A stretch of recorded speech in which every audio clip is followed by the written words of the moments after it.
say you're not involved. Don't try to convince yourself that these problems don't affect you at all. Because now it's Lebanon, Azania, Grenada. How many more? Tell me now. How many more? Don't you stand on the sidelines and watch your children go off to war. Don't stand back and wait for this violence to come to your door. Because now it's Chile, Guatemala, El Salvador. How many more? Tell me now. How?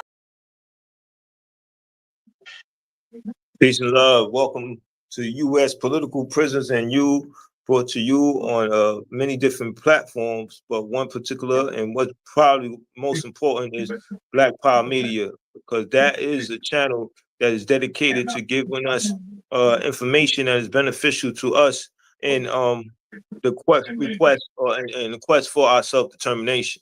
So once again, my brother Tariq Haskin is back on. We're going to be speaking about Marcus Garvey. August 17th was his birthday, and it gives us a time to reflect on who Garvey is, him being a professional organizer, him being a former political prisoner, him being an advocate for his people and making sure that his people understood what it takes to advocate for our self-determination, our right to exist.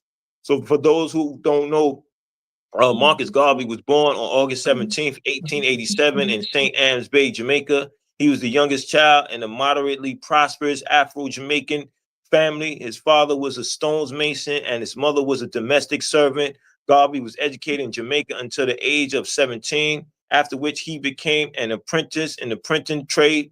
His early experiences in trade unionism and journalism shaped his future activism. Founding of the UNIA in 1914, Garvey founded the Universal Negro Improvement Association, UNIA, in Jamaica, aiming to promote Black nationalism and economic independence. He later moved to the United States in 1916 with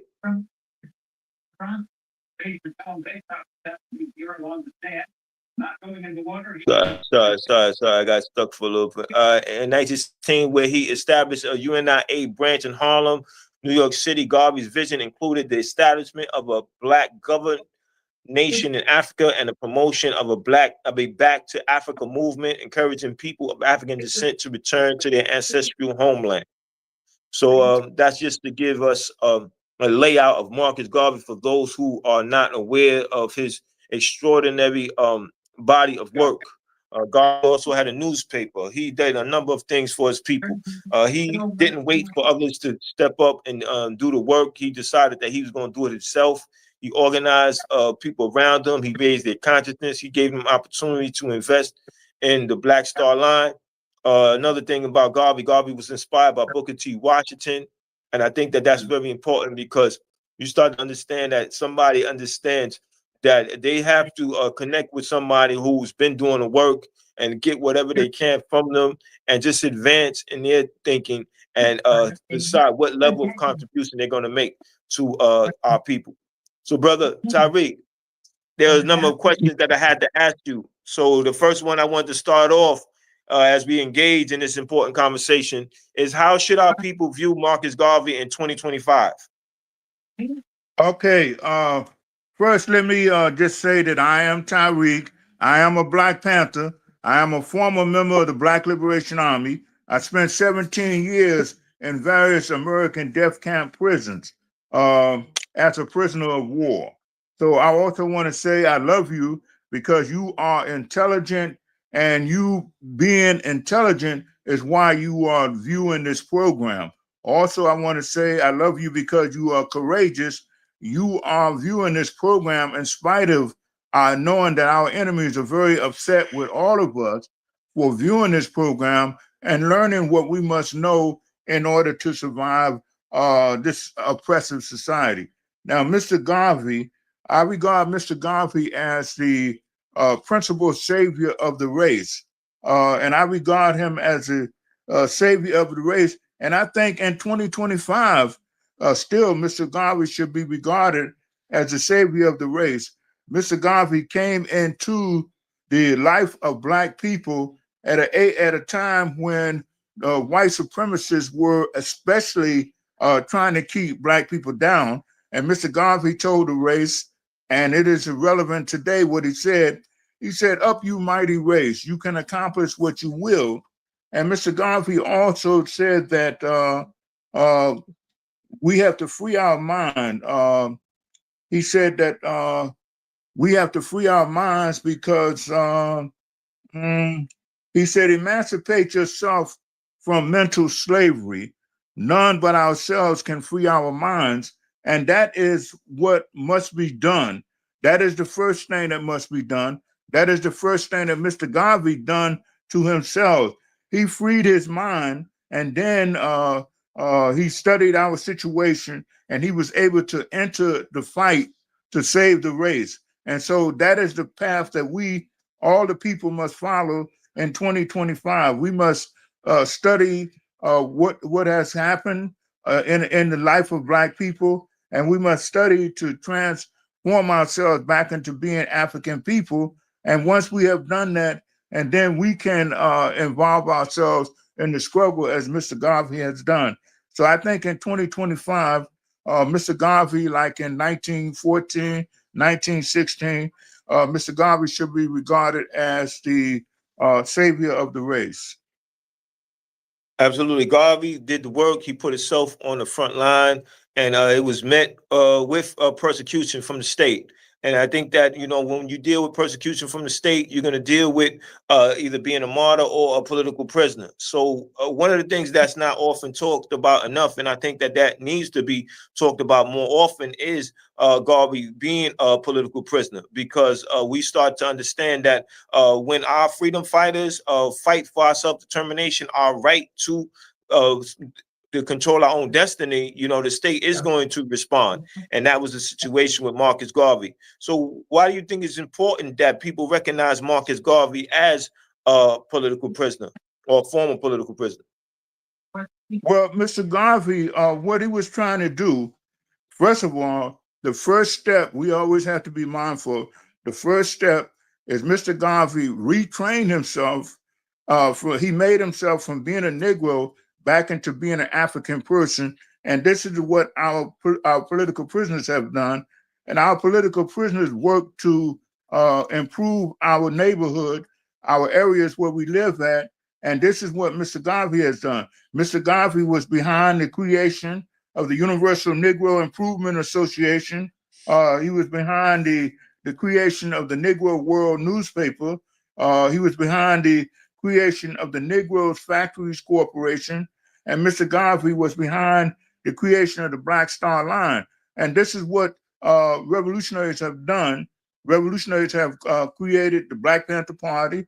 They created the Black Panther newspaper, and they worked to create accumulating our money so that we could build factories and things of that nature there. And then the enemy attacked us, and that's what happened with Mr. Garvey.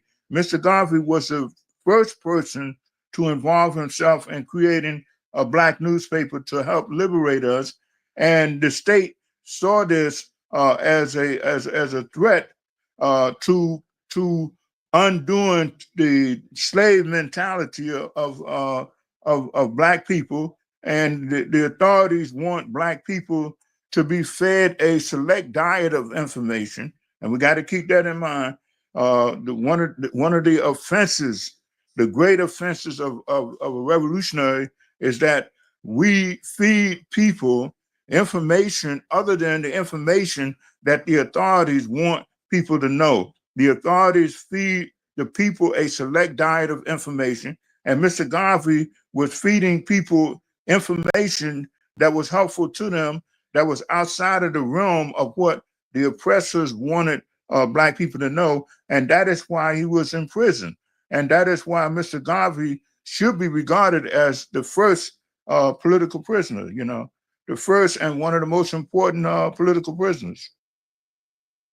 Yes, yes, and I'm glad that you elaborated that so well, because we have to study the history of our political prisoners and how we dealt with them being political prisoners, and the fact that if they were political prisoners then when we were fighting for our freedom, and now when we're fighting for our freedom, obviously they're still going to be political prisoners.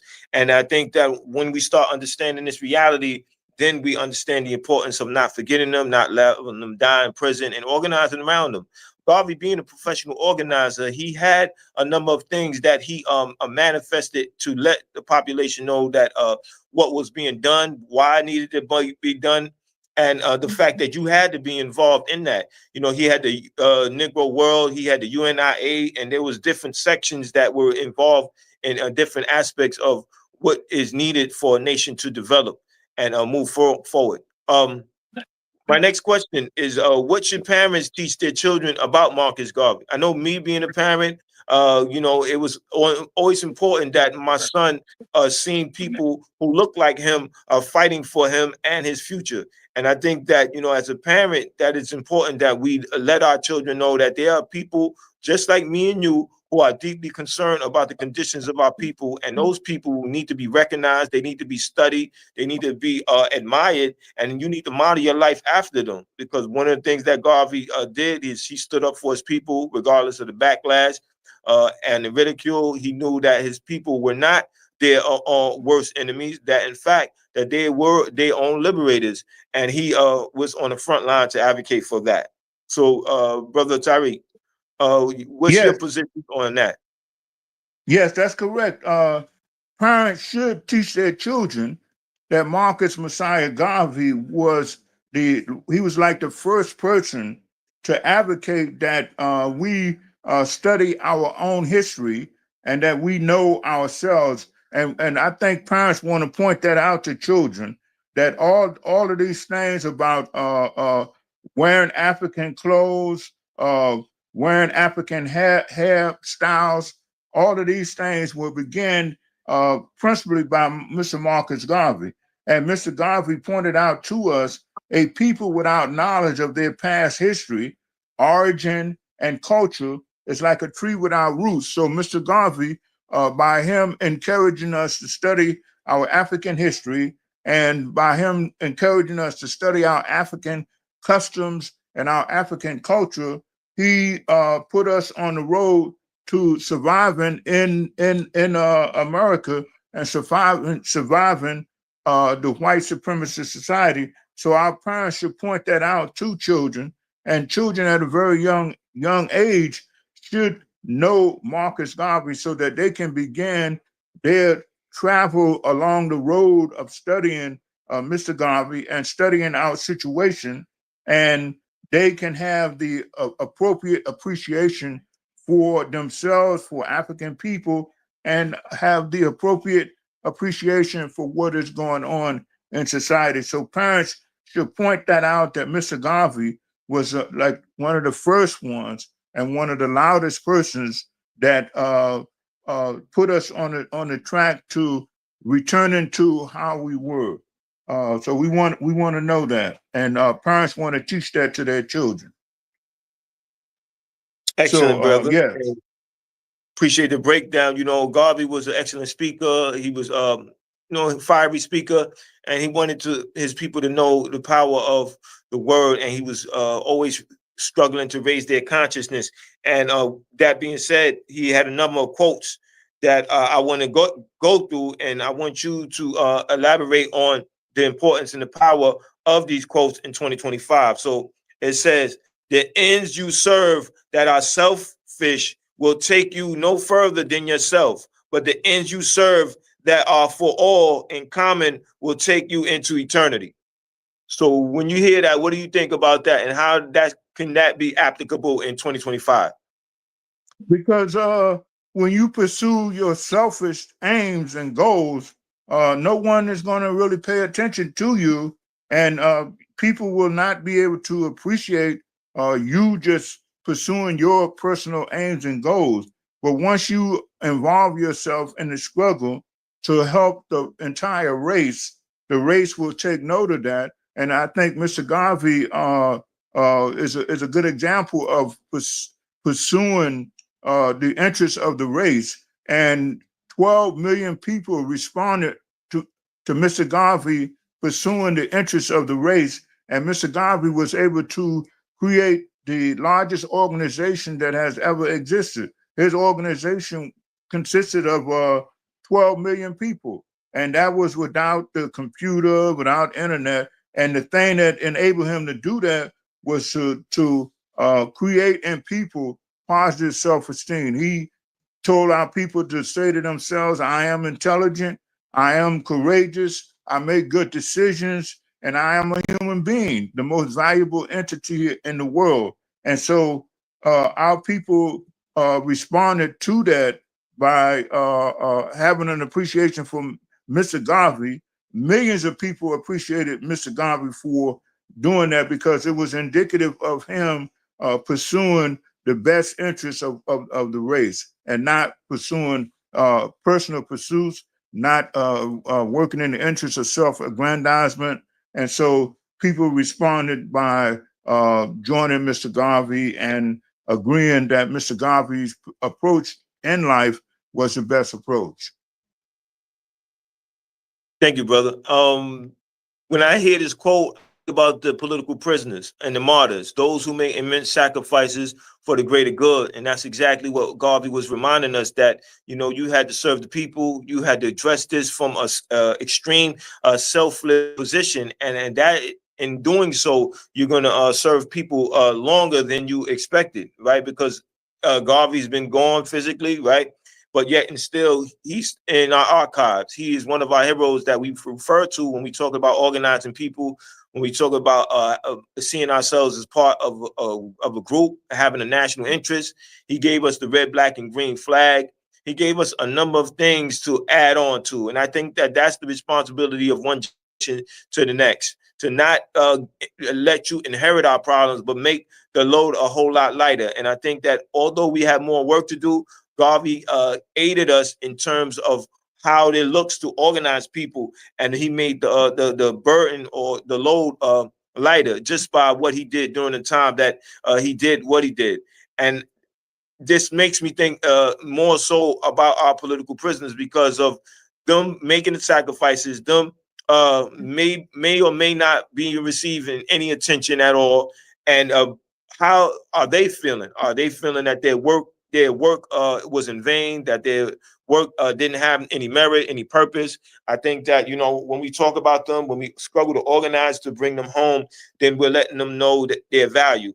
I want to move to the next quote. And the next quote is, a people without the knowledge of their past, history, origin, and culture is like a tree without fruits. And that's probably one of Garvey's most famous quotes, relevant in 2025. Hello, Frank. Yes, you hear me, brother? You froze for a minute. But okay, I understand. So you want me to repeat the quote? Okay, the quote, I know the quote, a people without knowledge of their past history, origin, and culture is like a tree without roots. Yes, sir. And that is very true. I'm sorry? No, I just wanted you to say how is that applicable in 2025? Well, that's especially applicable because once we don't have no roots, then we are available for white supremacists to use us. If you're thinking of yourself as a person, like thinking of yourself as an American or something like that, the white supremacist system can use you because you are a person without roots and you don't really know who you are. They can use you to work for them, and they can use you to soldier for them.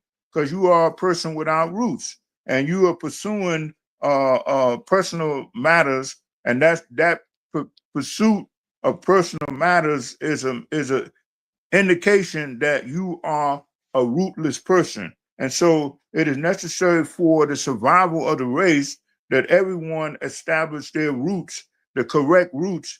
And the correct roots for a Black person is to know that we are rooted in the African, as an African people, and that is our roots.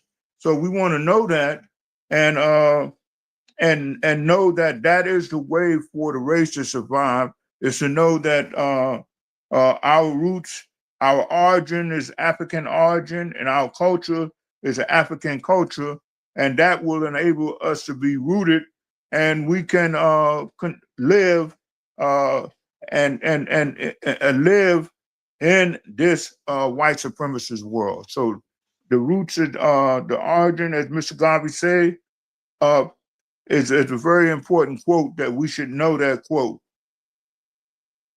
You know, in our freedom to be self-determined and our freedom for our liberation, you know, we go back into our history, at the Nat Turners, we look at the Denmark Vessies, we look at the Sojourner Truths, the Harriet Tubmans, and so forth and so on, until we get to Marcus Garvey. And, you know, we think about our current political prisoners and how they sacrifice so much. And when we look at the political prisoner in the historical content, when then we understand the need to support them, the need to write to them, the need to join defense committees to bring them home, the need to not forget who they are and why they done what they done.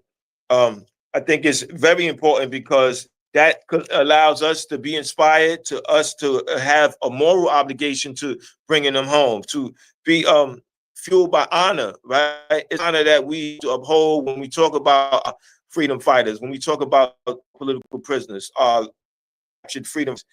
It's very important that we hold that deep to us, because that's going to determine the quality of people we are and are becoming, and want to pass on to another generation.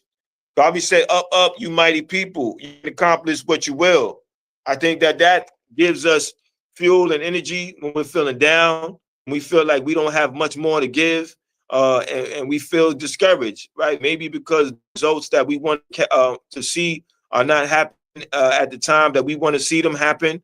But that quote, "Up, up, mighty people, you can accomplish what you will," that inspires me, and I know it inspires others when you hear that, because it teaches you the importance and the power of endurance. So I'll start my comment first, then I'll let you go. In 2025, I think that with all the distractions, all the attacks on people of African descent and other people, working class people, when you're dealing with ICE, when you're dealing with the uncertainty of this current president administration, you don't know what to expect each and every day. But yet, Garvey's quote, "Up, up, you mighty people, accomplish what you will," it lets you know that you have to keep going. You have to keep fighting. You have to just be determined to persevere through it all. So, my brother, you know, what comes to mind, and Yes. how is this applicable in 2025? That quote, "Up, up, you mighty Well, people, you can yes, accomplish what you will." up, you mighty race is applicable today, and it's especially applicable. And that's why we tell our people to say to themselves, I make good decisions, and I am an intelligent person, I am a courageous person, and these things will give you the strength. You will build up your own inner self and build up your own inner psychological house. And the pillars in the psychological house is saying that I am intelligent, I am courageous, and I make good decisions. And we have an enemy who want us to believe the contrary, so that we will not think of ourselves as a mighty race. And Mr. Garvey also said, if you have no confidence in self, you are twice defeated in the race of life. And that's why we want to say to ourselves, I am intelligent, I am courageous, I make good decisions, and that will give us the confidence and the strength to know that we can go, we are a mighty people, and you will feel strong once you say these things to yourself. I am intelligent, I make good decisions, because the enemy want to teach us that everything that we do is wrong, and we will not have any confidence, and we will not feel ourselves to be a mighty race. And we have to know that. And the enemy, I tell you, one of the things the enemy is keeping from us knowing is that we are a significant number of persons in 26 major cities. And that's what Trump and them be talking about when they say take back America, because we got them. They have convinced our people. They have bamboozled our people into believing that they got us, but really we got them. We are a significant number of persons in 26 major cities. And that's why Mr. Garvey encouraged us to read about our African origin, study our culture. But studying is very important. Once we know that we are a significant number in 26 major cities, and once we know that should we take a day off, America will go into an economic recession. And if we take the second day off, the world will begin to go into an economic depression. And that's what our people don't know. That's why revolutionaries, and that's why Mr. Garvey encourage our people to learn about our people and learn about yourself. And then you will notice, and you will know that we are a mighty race. And we have these potential, but we have to study and know about ourselves, and we will know that we are strong, we are a mighty race, and we will know that what they are talking about, taking back the neighborhood, they tell you they're not addressing the crime situation. They want to make life unbearable for us in these 26 major cities so that we will pull out and they will be able to accomplish gentrification without firing a shot, just by making things uncomfortable for us. And so we want to know that we have to know that we are a mighty race, and we have to know that the reason why Black people don't know that because they have not studied our situation. They have not studied our origin, our present culture, our present situation. But once they study that, they will know that we are a mighty race, and we are a significant component of what goes on in this world. We have to know that. And that's what Mr. Garvey was trying to tell us, up you mighty race, and you need self-confidence. And the self-confidence will come from knowing that you are intelligent, you are courageous, and you make good decisions. And you got to know that you are a human being. That's why during the slavery time, they used to feed the slave babies along with the animals to convince them that they was animals and not people. And that's what Harriet Tubman was talking about. I would have freed more slaves had they known they were slaves. They was trained and raised up to think of themselves as animals. And so when she went in to talk about freedom, the slaves told me, what freedom for what? I'm an animal. I belong to the slave master. What are you talking about? And that's the mentality that's holding us back today. And that's why Mr. Garvey want to let us know, up you mighty race. You can accomplish what you will. You just got to study our situation. Absolutely. We got about 1 more minute, and I just wanted to break down, or I just wanted to speak very briefly about the three different aspects about Garvey and how that can be utilized for any person who taking up the cause to make some serious change. Garvey was a professional organizer. He was a propagandist, and he also understood the importance of the written word. And I think that, as organizers, we have to study Garvey. We have to learn from his mistakes. We have to learn from what he did correctly. And we have to emulate that in 2025. Because, if you're serious about change, you got to be serious about organizing. What are your thoughts on those different aspects on Garvey and how they can be applied to somebody who's seriously organizing for real change? That's very true, Frank. And also, I think we would be one up if people read his book, The Philosophy and Opinions of Marcus Garvey. But we want to know that the most potent weapon of the enemy is the mind of the oppressed. And we want to take that weapon away from him. And to take that weapon away from the oppressor, we have to begin to tell ourselves, as I said, I'm an intelligent person, I'm a courageous person, and I make good decisions. I'm a human being, the most valuable entity in this world. And we will have power to the people, because that mindset will enable us to accomplish all these other things that different people come up with. We have revolutionaries who come up with very good ideas, but the break on accomplishing these things is mindset. And Mr. Absolutely. Garvey was addressing that. Absolutely. So, brother, I appreciate your time. I appreciate your sacrifice, and I appreciate your commitment to this work.